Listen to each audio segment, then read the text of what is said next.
ഒരു രണ്ടാളും പറയുന്നത് 10 ദിവസം കഴിഞ്ഞാലേ ഉറപ്പിക്കാൻ പറ്റും. പക്ഷെ എനിക്ക് ഉറപ്പാണ്. എന്റെ വിളി തിരുവമ്പാടി കൃഷ്ണൻ കേട്ട്. നല്ലോണം ശ്രദ്ധിക്കേണ്ട സമയാ ഇപ്പൊ. കുറച്ച് സോളെ കൊണ്ട് പണിയൊന്നും എടുപ്പിക്കണ്ടാട്ടാ അല്ലേ? അതന്നെ. അപ്പുറത്തെ വീട്ടിലെ സുലോചനരെ 2 പ്രാവശ്യം അലസിപ്പോയത് നേരാമണ്ണം നോക്കാഞ്ഞിട്ട്. ഞാനങ്ങോട്ട് ചെല്ലട്ടെ. ഓളെന്തെങ്കിലും എടുത്ത് ചെയ്യുന്നുണ്ടെങ്കിലാ നീ പോയിക്കോ.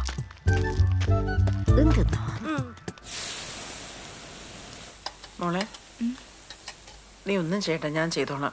അയ്യോ അമ്മ, ഞാൻ ചെയ്തോളാം. വേണ്ട, ഈ സമയം നല്ലോണം റെസ്റ്റ് എടുക്കണം. പോയി കിടന്നോ,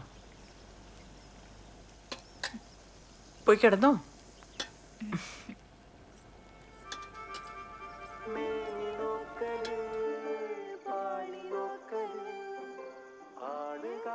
മോളെ ഒന്നും കഴിച്ചില്ലല്ലോ, നീ ഇത് കുടിക്ക്.